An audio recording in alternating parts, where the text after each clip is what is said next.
여침해 주신 하나님 말씀 고린도전서 1장 말씀입니다.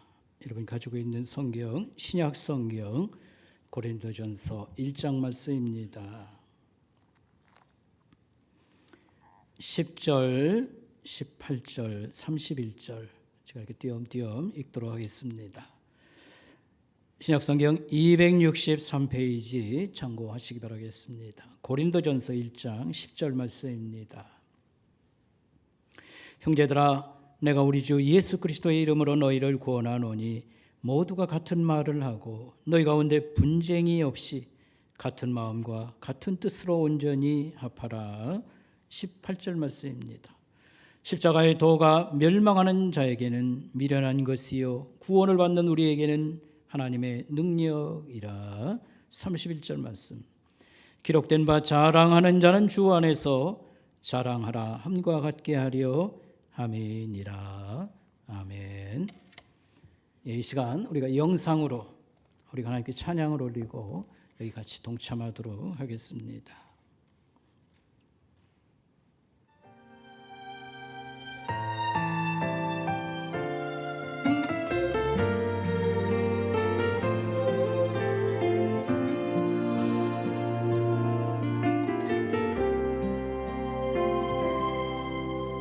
십자가 서 있는 곳 그 언덕 위에서 내게 바람이 불어온다.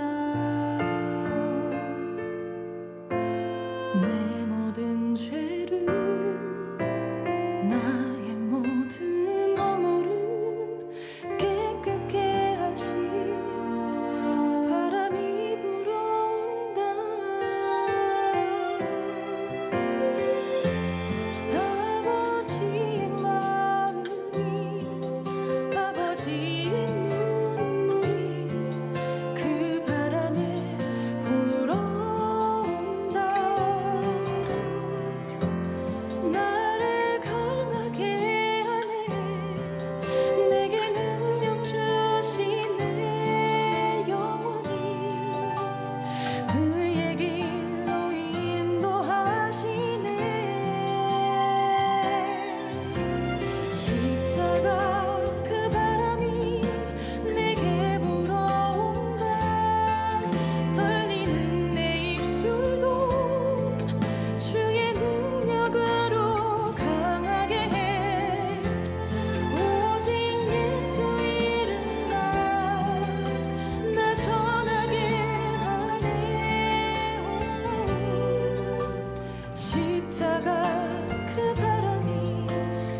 오늘 고난주간 시작하는 첫날을 맞습니다.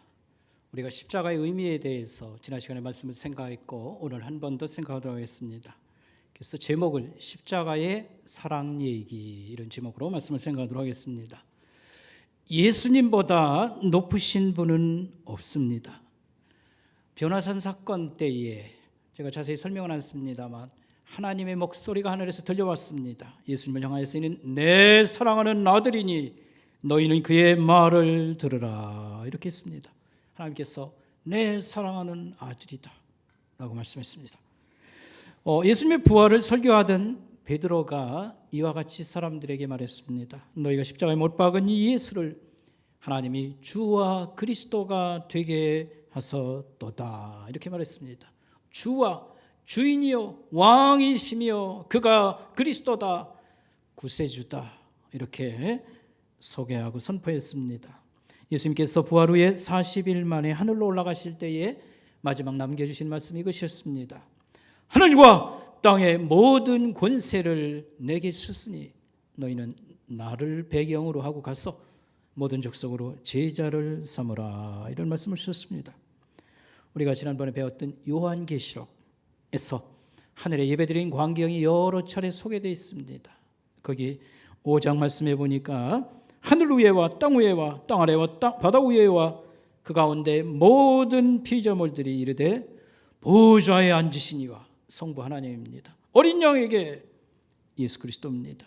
찬송과 존귀와 영광과 권능을 세세토록 돌릴지어다 하니 내 생물이 아멘하고 장로들이 엎드려 경배하더라 이렇게 말하였습니다. 스승이 큰 제자들의 발을 씻어준다. 그게 있을 수 없다 해서 베드로는 거절을 하지요. 그런데 그런 일이 치유의 만찬 자리에서 있었지 않습니까? 주인이 종의 발을 씻어준다. 이건 말이 안 됩니다. 주인이 노예의 발을 씻어준다. 노예가 맡은 일이 그거예요. 주인 오시면 물 떠다가 발 씻겨드리고 식사 준비하고. 근데 주인이 종의 발을 씻겨 주시는 일이 예수님에게서 일어났지요.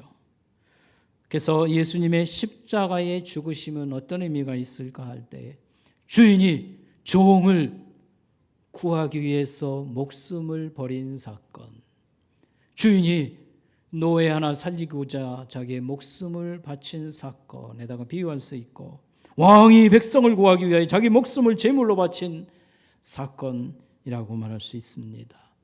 그 결과는 어떻게 나타났습니까? 예수를 믿고 따르는 자들을 천국으로 이끌으셨도다. 이것이 성경이 우리에게 알려주는 사실입니다. 여기에 관해서 성경 말씀을 여러분 참고해 보면 인쇄물에도 나와 있습니다. 요한복음 12장에 예수님이 이렇게 말씀했습니다. 최후의 만찬 그 자리에서 가르침도 있었고 여러 가지가 있었지요. 사람이 나를 섬기려면 나를 따르라. 나 있는 곳에 나를 섬기는 자도 거기 있으리라. 같은 요한복음 12장. 내가 땅에서 들리면 십자가의 달리심을 의미합니다. 모든 사람을 내게로 이끌겠노라 이렇게 말씀하셨고 이 갈라디아서 3장에는 십자가의 의미를 또 달리 설명하는데 이렇게 말을 합니다. 둘째 줄에 보니까 나무에 달린 자마다 저주 아래에 있는 자라. 이거 구약 성경의 말씀이지요. 그러므로 그리스도 예수 안에서 아브라함의 복이 아브라함의 하나님이 약속한 축복이 이방인들에게 널리 이제는 도달하게 되었도다. 이렇게 말을 하고 있습니다. 그저 띄엄띄엄 막 얘기하는 것 같지만 요점은 예수 그리스도의 이런 섬김과 낮아짐과 이 죽으심을 통해서 우리가 이제 죄 용서함과 하나님 앞에 가는 길이 열렸고 그가 우리를 이끄셨도다 하겠습니다. 정리하면 십자가는 어떤 의미가 있습니까? 할 때에 우리가 지난주에 생각한 것처럼 예수님의 십자가 사건 죽음은 우리의 죄를 없이 하는 그런 자리였습니다. 예수님은 죄를 위한 대속의 죽으심을 죽으셨다. 대속이라는 말은 대신 값을 치르는 그런 죽음을 죽으셨습니다. 우리 지난 시간에 우리가 말씀을 생각했고요. 오늘 생각할 것은 이 십자가에는 애절한 하나님의 사랑, 예수님의 사랑 얘기가 거기 있도다라고 하는 것입니다. 그 애절한 사랑 얘기 방금 설명했지 않습니까? 주인이 종을 구하기 위해서 목숨을 내놨다, 죽었었다, 이 얘기입니다. 노예는 사람 대접을 못 받습니다. 임금이라는 것은 생각할 수 없습니다. 주인을 무조건 잘 섬기는 겁니다. 그런데 이 집에 지금 반대 일이 일어났어요. 주인이 노예를 구하기 위해서 목숨을 내놓고 바친 사랑 얘기, 이게 예수님 얘기고요. 그 다음에 왕이 백성을 살리기 위해서 죽은 그런 사랑 얘기가 예수님의 얘기가 된다, 이런 말씀이 되겠습니다. 오늘 성경 말씀을 우리가 이제 소개하도록 하겠습니다. 오늘 읽은 성경 말씀은 고린도전서 1장에 나오는 말씀입니다. 일단 고린도 교회를 먼저 소개하는데, 고린도라고 하는 도시를 먼저 잠깐 소개하도록 하겠습니다. 고린도는 그리스는 지도를 놓고 보면요, 동서로 나라가 뻗었다. 우리 남북으로 돼 있지 않습니까? 동서로 뻗었는데 서쪽 맨 끄트머리, 항구 두 개를 거느리고 있습니다. 이 국제 도시라고 할 수 있는 고린도는 아가야 지역, 그리스의 서부 남부 지역을 일컫습니다.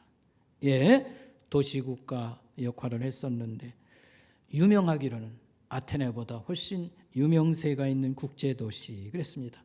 주전 27년에 로마 제국이 아가야 주의 수도로 삼았고, 그때 주민이 주변을 포함해서 한 10만 명 됩니다.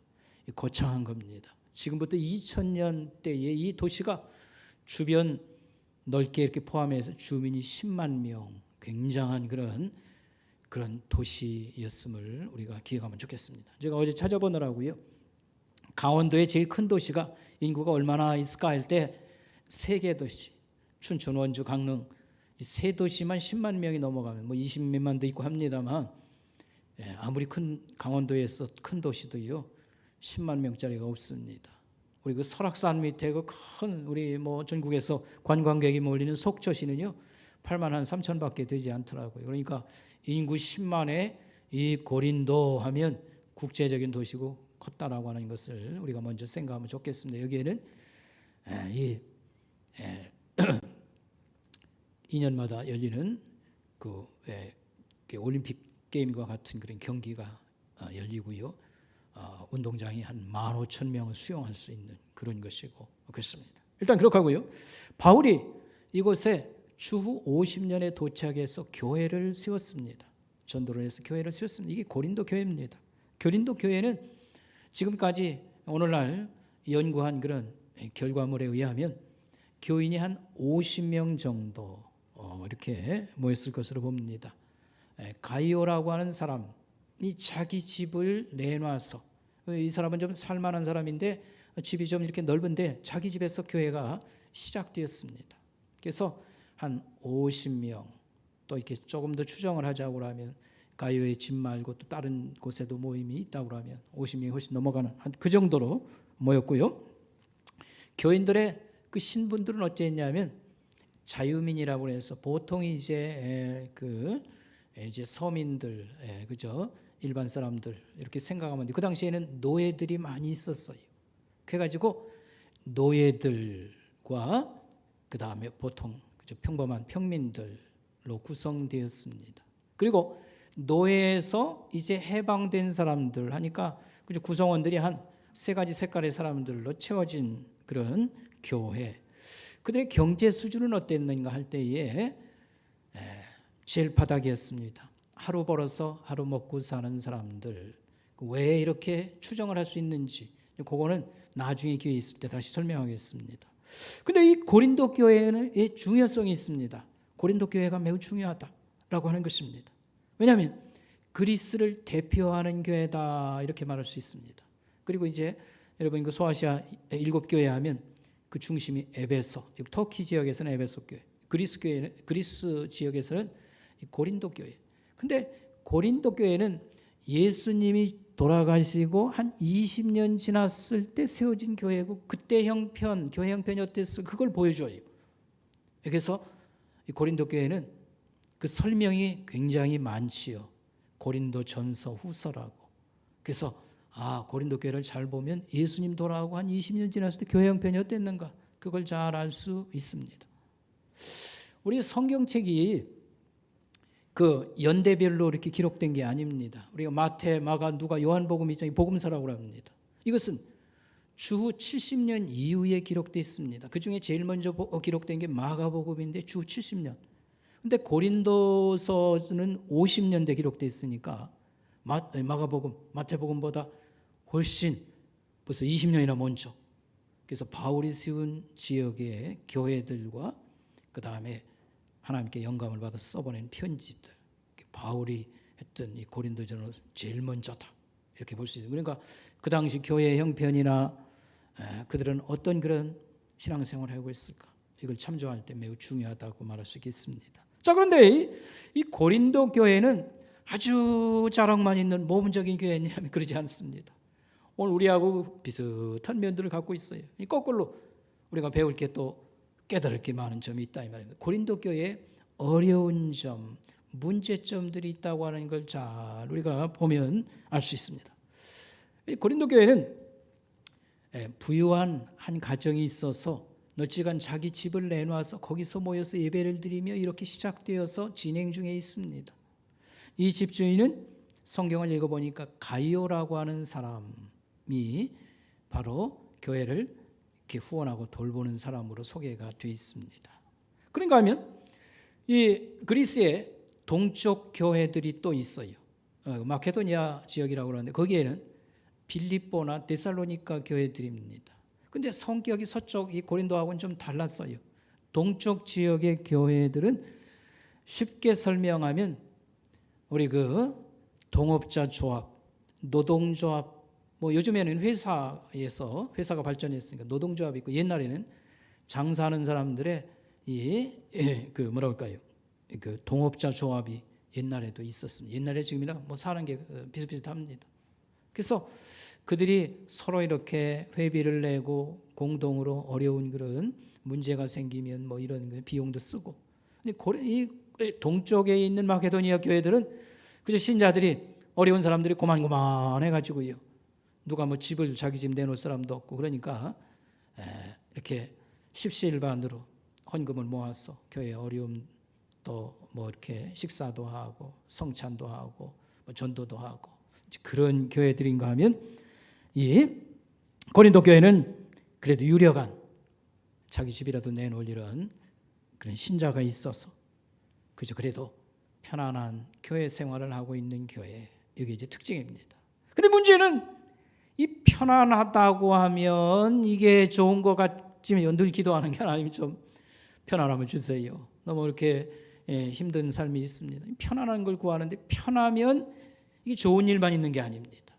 편안하니까 개구리가 봄에 개굴개굴 울듯이 하나님 집 교회에서 자기 자랑을 막 늘어놓고요, 세상 자랑을 막 늘어놓는 이런 일이 생기게 된 것입니다. 예를 들면 이 성찬떡을 나눌 때, 오늘 우리 성찬식이 있습니다만 조금 이렇게 해서 나눠 드립니다만, 뭐 배 채우려고 우리가 성찬식 하는 거 아니 그렇게 하지만 그 당시엔 그러지 않았어요. 큰 떡덩어리를 이렇게 띄어서 나누고 큰 잔에다가 포도주를 이렇게 부어가지고요, 이렇게 나눠 마시고 이제 그렇게 했습니다. 그런가 하면 식사자리, 애찬이라고 그런 식사자리가 있었습니다. 그건 자기들이 도시락을 이렇게 준비해 가지고 오는 거, 우리처럼 그렇지 않고 빵덩어리에다가 뭐 하나만 들고 오면 되니까요.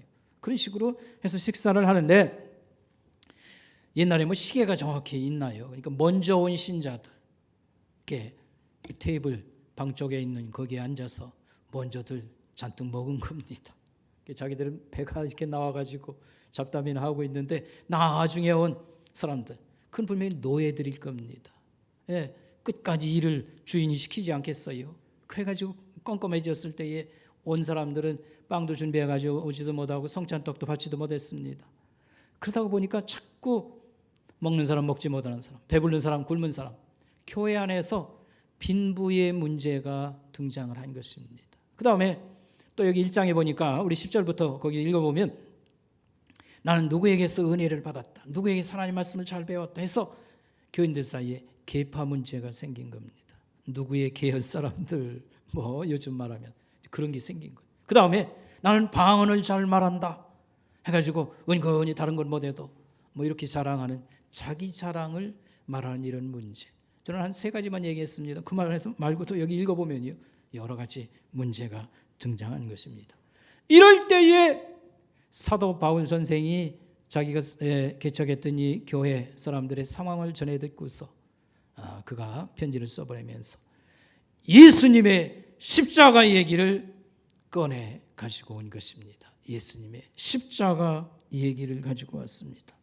너희가 어찌 하나님 집에서 자기 자랑과 세상 자랑을 펼쳐놓느냐.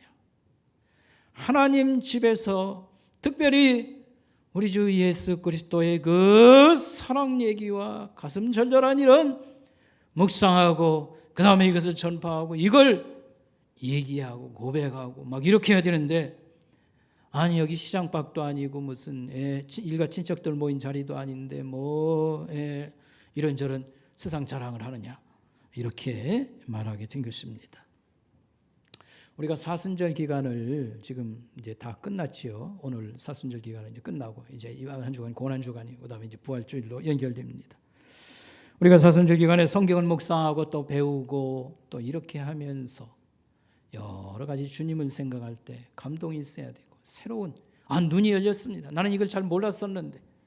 그래서 특별히 가슴 저리고 아픈 하나님의 사랑, 예수 그리스도의 사랑을 우리가 마음에 가득 채우고 감동이 있어서 주님을 이렇게 사랑합니다.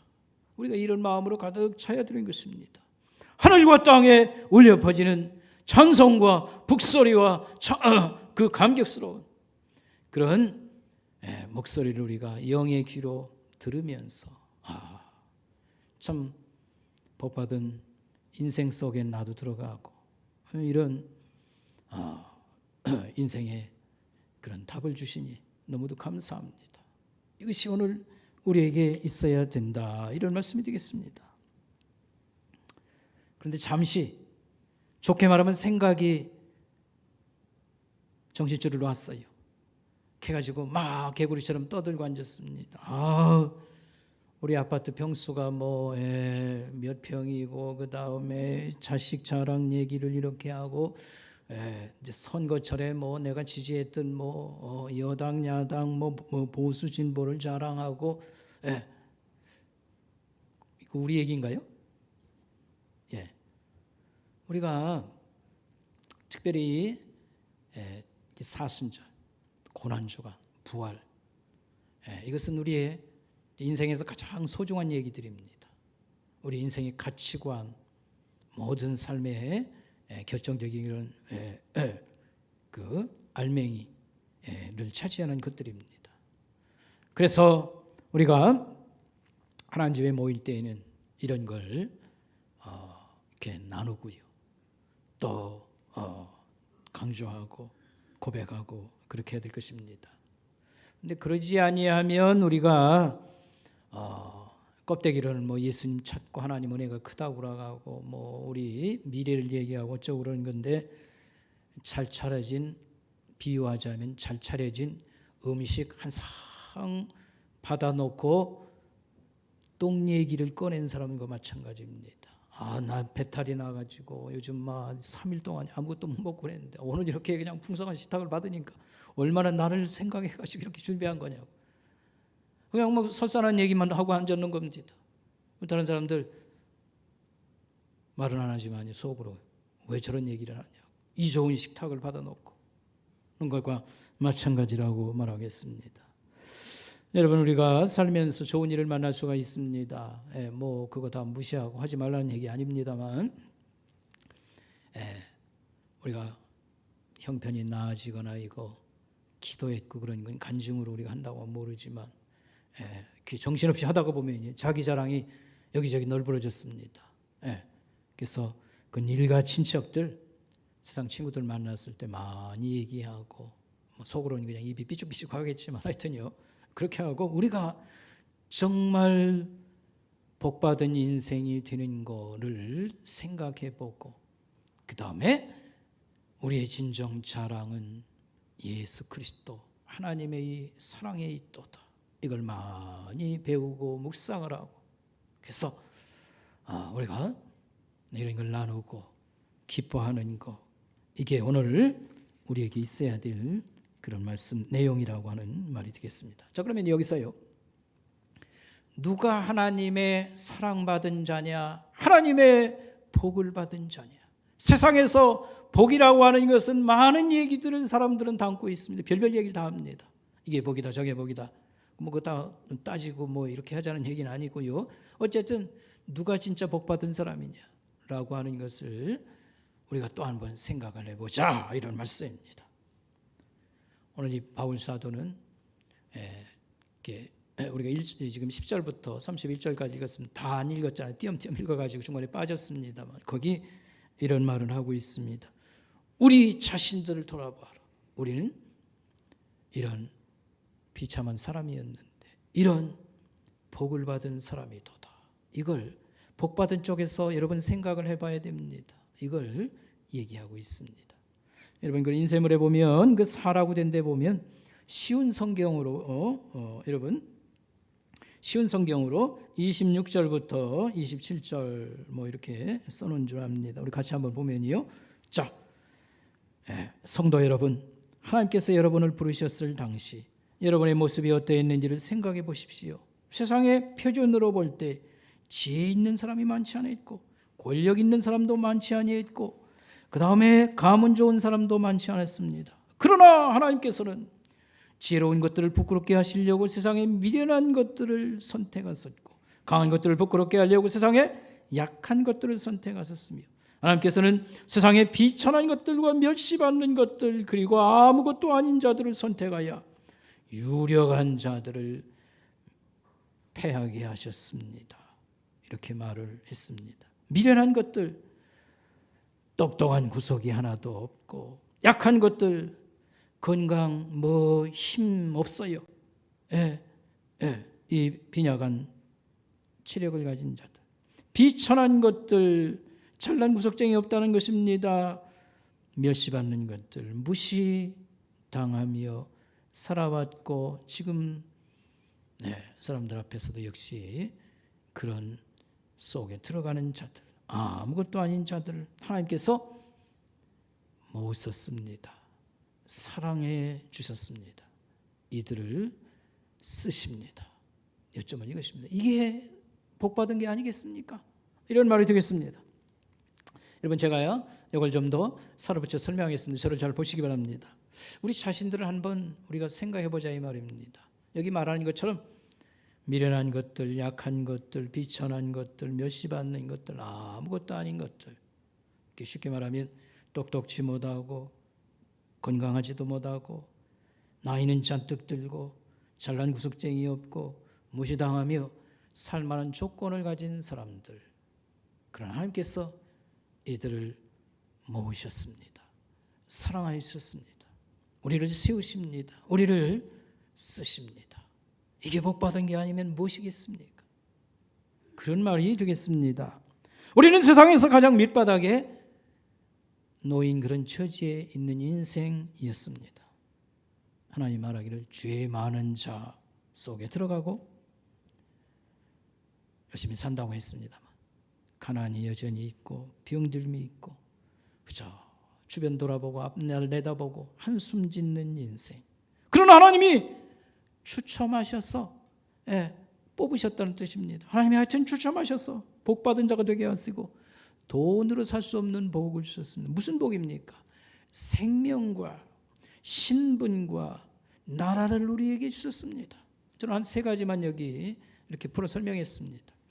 생명, 늙고 죽고 그 다음에 생명을 주셨고, 신분, 하나님이 우리의 영적 아버지가 되시겠다고 했습니다.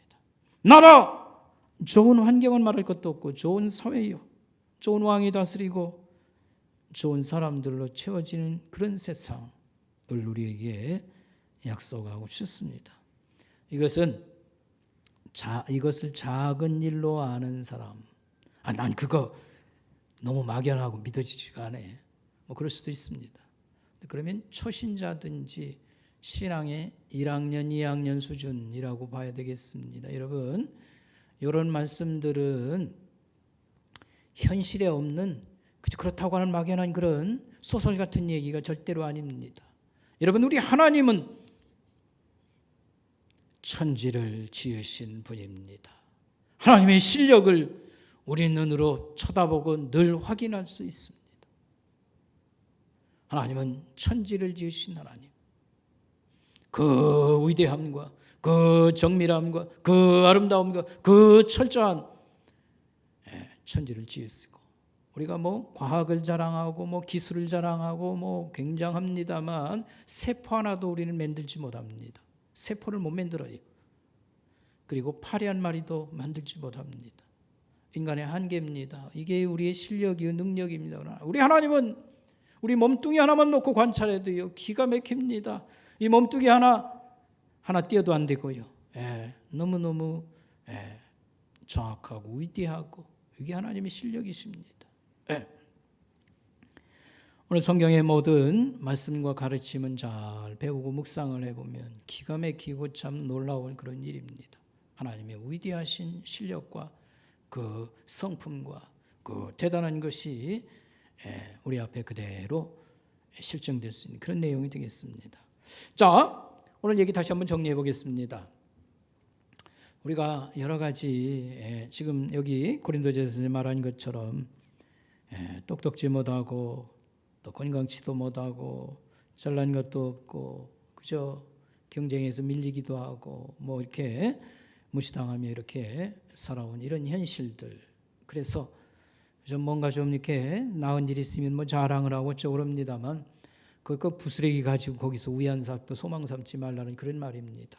하나님 우리를 사랑하고 우리 미래를 이렇게 이끄시고 이런 영광을 주셨는데, 특별히 사순절, 고난주간, 부활주일 의미 있는 그런 시간들에 우리가 많이 배우고 많이 묵상하고 희망을 얻고 우리가 기뻐하고 살아갈 이유를 발견하고 우리가 참아내야 되고 우리가 뭐 해야 될 그런 동력을 얻어야 된다, 이런 말씀입니다. 하나님이 우리를 사랑하십니다. 하나님이 그 아들까지 희생해서 우리를 사랑해 주십니다. 우리 여기서 은혜를 받고 또 다른 사람을 세워주고 이 의미를 못 찾고 이 인생의 답을 못 찾은 사람들 도와주고 세워주고 우리가 정신없이 이렇게 살아가는 것이 아름다운 신앙인의 모습이다, 이렇게 말할 수 있겠습니다. 자, 교회에서 무엇을 우리가 자랑해야 될까? 예수님을 자랑해야 됩니다. 이 사순절에 제가 이렇게 큐티를 하면서 성경을 읽고 하다가 보니까요, 새로운 눈이 떠졌습니다. 이게 인생의 진짜 이게 답인 줄 알았는데 그런 게 아니고 문제가 많은 이런 인생을 하나님께서 이렇게 살리기 위해서 또 우리를 이렇게 이끌어 주십니다. 뭐 이래 가지고 있지 않습니까? 신앙의 깨달음과 또 그래서 내가 열심히 살고 그 다음에 그저 남은 그런 올 한 해도 우리가 여러 가지로 다른 사람에게 도움이 되어야 되겠습니다. 기도를 열심히 하는 것이 좀 필요하겠습니다. 이렇게 예수님으로부터 온 그런 은혜라든지 깨달음이라든지 이런 걸 우리가 나누고 이렇게 하는 거, 그게 교회에서 자랑해야 될 부분이라고 생각합니다. 그 다음에 예수를 잘 믿어서 좋게 된 것은 여러분 많이 자랑해도 괜찮아요. 예수를 잘 믿었더니 좀 시간이 오래 걸려서 그렇지 이렇게 이번에 아파트를 참 장만하게 되었습니다. 뭐 이거 참 서로 축하하고 기뻐할 일입니다. 뭐 이 비죽일 이유가 없어요. 근데 예수하고는 좀 거리가 있게 살면서 그냥 아파트 하나 이렇게 평수를 넓혀가지고 뭐 입이 닳도록 얘기를 합니다. 횡재 만났다고. 내가 보기엔 아이고 참 저것밖에 이렇게 볼 수 없는가, 안타까움이 있는 것이지요. 예수를 잘 믿어서 우리 아이가 이렇게 대학 진학을 했습니다. 너무 감사해요. 예수 안 믿고도 똑똑하고 잘된 사람도 있긴 합니다만 하나님을 잘 믿으면서 이렇게 했다고 하는 거, 이건 자랑거리예요. 기도해 주셔서 감사하다고 막 선전해도 될 것입니다. 어쨌든 예수를 잘 믿어서 우리가 복받은 것을 자랑할 수 있으면 좋겠습니다. 그 다음에 내가 그냥 폭삭 망해서 병들어서 진짜 나는 하나님을 한번 찾아봤습니다. 진짜 예수님 이제 믿게 되었습니다. 이런 것은 많이 얘기해도 괜찮아요. 내가 이 고집탱이가 이렇게 고집이 무너졌습니다. 병들고서야 인생 밑바닥까지 내려왔어야 정말 귀가 열려서 다른 사람 얘기도 듣고 하나님 말씀이 들렸습니다. 이런 건 우리가 자랑해도 얼마든지 되겠어요. 내가 망한 얘기, 내가 병들었어. 진짜 하나님을 한번 찾아봤고 정말 하나님께서 제게 빛을 주셨습니다. 다시 병이 있어도 나는 희망을 얻었습니다. 이런 것을 우리는 자랑하고 얘기해야 될 것입니다. 그 다음에 사랑한 것들, 그냥 넘어오고 사는 게 힘들어가지고 나 자신만 생각하고 살았는데 이제야 눈이 떠졌습니다. 나보다 더 어렵고 힘든 사람들이 이렇게 많이 있는 것을 챙기지 못했습니다. 그래서 누구도 제가 전화도 하고 또 이번에 뭐처럼 식사도 대접하고 뭐 이렇게 사랑 얘기를 우리가 나누는 거, 또 그 복음을 전파하는 거, 예수를 믿도록 권면하고 막 이렇게 한 거, 이런 것들을 우리가 자랑해야 될 것입니다. 여러분, 제가 몇 번이나 말씀드렸는데 이어령 교수라고요, 장관도 지내셨지요. 이제 돌아가신 지가 얼마 안 됐어요. 이분이 이제 글을 잘 쓰니까 자기가 말을 잘해도 글로 옮기라면 이 사람이 그 절반도 제대로 못 옮깁니다. 근데 이분은 워낙 글을 잘 쓰는 분이라요. 암병을 암병 들으시죠? 그런데 치료를 거절을 하십니다.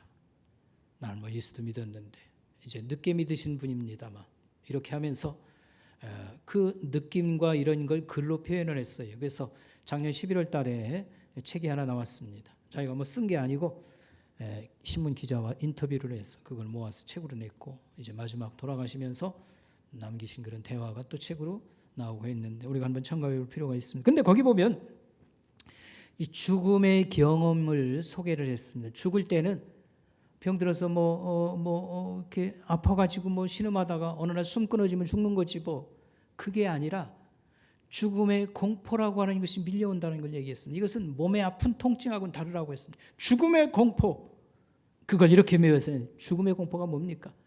죽음은 철장을 뛰쳐나온 호랑이가 내게 덤벼드는 것이라고 그렇게 비유를 했습니다.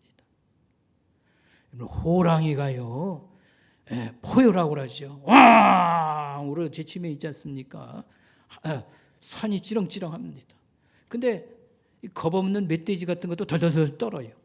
그래가지고 저도 그거 많이 고민을 해봤는데 이 산소마당을, 우리 붙인 산소마당을 멧돼지가 파헤쳐가지고요 난리를 펴서 이 문제 어떻게 해결하나 이렇게 했는데 어느 분이 이 공무원인데 실제적으로 그 지역 사람을 위해서 이렇게 했습니다.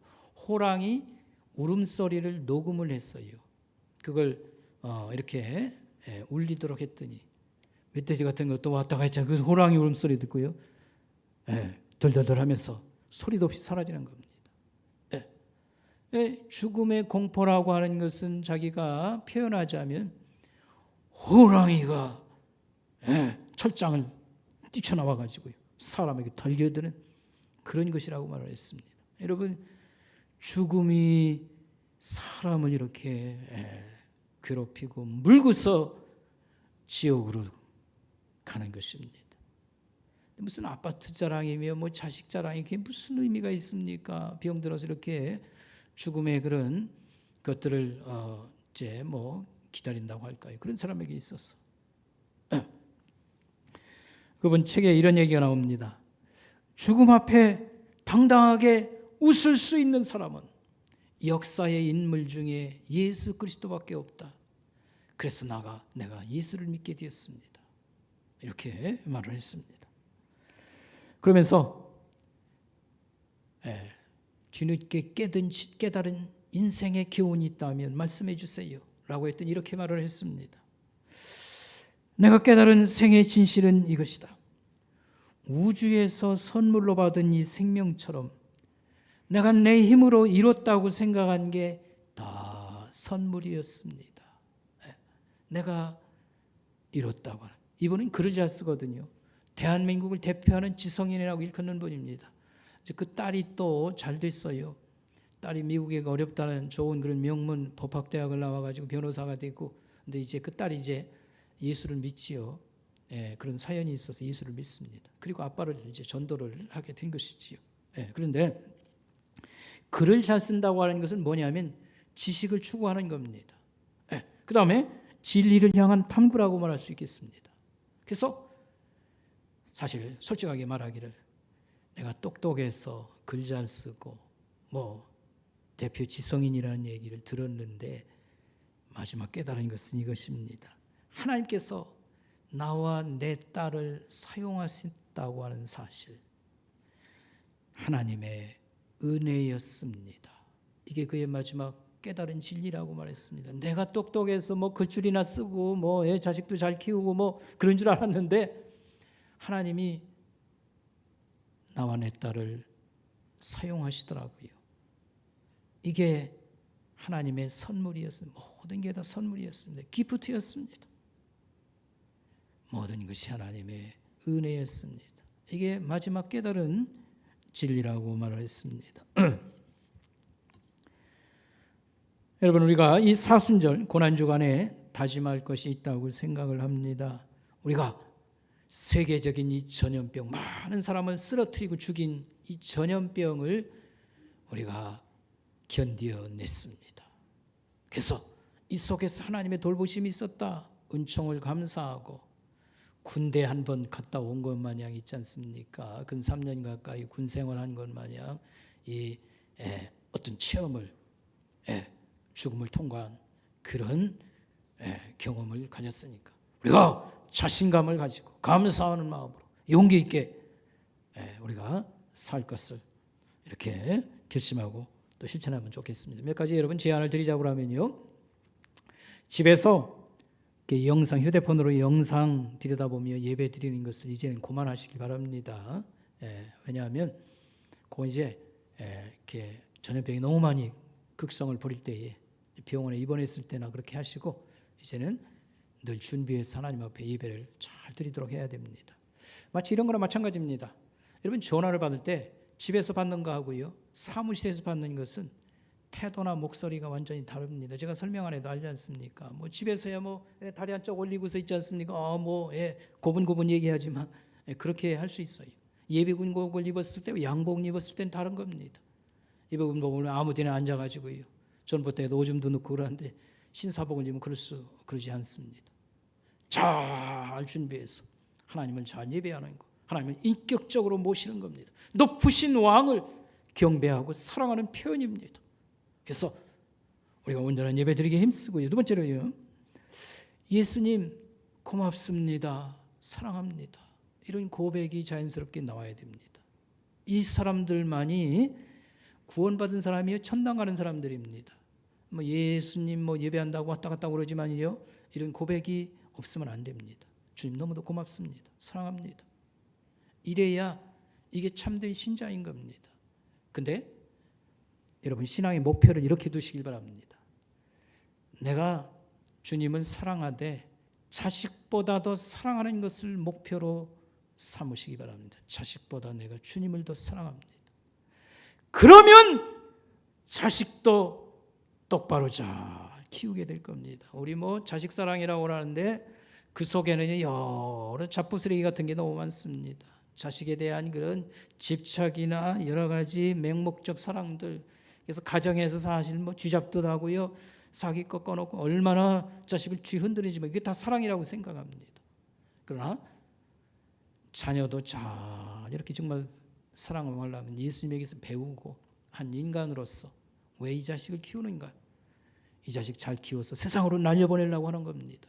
똑바로 사람 구실하고 오히려 하나님을 공경하고 사람을 사랑할 수 있는 유익한 사람으로 만들고자 하는 그런 목적이 있어서 그런 가치관을 가지고 이렇게 할 때는요, 옛날에도 잘 믿는 사람은요, 자식들 머리맡으로도 안 다닐 정도로 있지 않습니까?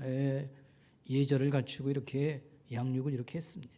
자식도 똑바로 이렇게 잘 키우려면 하나님 말씀을 잘 배워가며 우리가 그렇게 해야 될 것입니다. 그래서 목표가 우리가 주님 사랑하는 것이 첫째여야 되고 자식이 먼저다, 이런 것은 완전히 바꿔놓아야 됩니다. 그 다음에요, 주님, 나는 끝까지 예수님을 따르겠습니다. 우리가 요한계시록 다 배웠지 않습니까? 끝까지 천국 오는 사람 어떤 사람들인가? 끝까지 예수님을 따르는 사람들. 제가 예수님 끝까지 따르겠습니다. 그리고 내 십자가를 지고 주님 따라갈 수 있도록 도와주세요. 자기 십자가를 지고 나를 따르라고 했습니다. 여기서 자기 십자가라고 하는 것은 사명, 아버지 역할, 직장에서의 어떤 직원으로서의 어떤 역할도 있고요. 우리 하나님 성도, 하나님 백성으로서의 어떤 역할, 이런 걸 제대로 잘하는 사명이 곧 십자가를 진다는 뜻이고요. 또 하나는 고난을 의미하는 겁니다. 어렵다고 그냥 모른다고 나자빠지는 게 아니고요. 고난을 끝까지 이렇게 고생하며 이걸 고생으로 여기지 않고 이렇게 가는 것이 십자가를 진다고 하는 의미가 되겠습니다.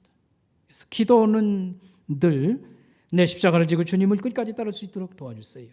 그리고 실천은 지금 할 수 있는 일을 우리가 미루지 않고 하는 것입니다. 우리 공동과제로 우리가 7월 달에 인도네시아 성경학교를 설립하는, 그래도 이 어려운 통에도 이게 잘 진행되고 있어서 너무 감사합니다. 여러분 기도가 힘 있는 줄 압니다.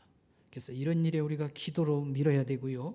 우크라이나 전쟁 상태, 이것은 알지 못하는 무슨 외딴 나라 이름도 못 들어보던데 그렇게 생각하면 안 됩니다. 그리스도인들이 60% 70% 예수 믿는 사람들이 있는 나라고요.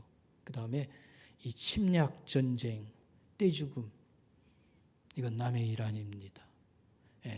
이 침공한 나라 뜻대로 되면 안 됩니다. 버릇이 생겨서 대만 침공, 이 또 북한에 믿을 수 없는 사람들이 이상한 짓 하게 됩니다. 우리는 적극적으로 기도해야 됩니다. 하나님, 이런 불행한 사태가 세상에 퍼져서는 안 됩니다. 뿐만 아니라 예수 잘 믿는 또 직업 성공자 100명을 우리가 20년 동안 키워내자 하는 게 우리의 이제 목표로 올해 제시한 겁니다.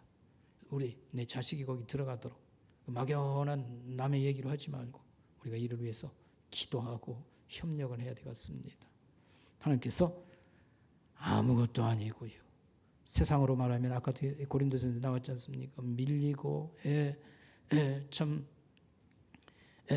바닥에 처한 인생이지만 우리를 쓰시고 계시도다. 하나님이 함께해 주심에 생각보다 아름다운 일들을 이루어내면서 우리가 감사하는 그런 모양으로 이제 하나님 앞에 나아가게 될 것을 기대하고 우리가 이 일에 또 협력자들이 되어야 되겠습니다. 기도하겠습니다.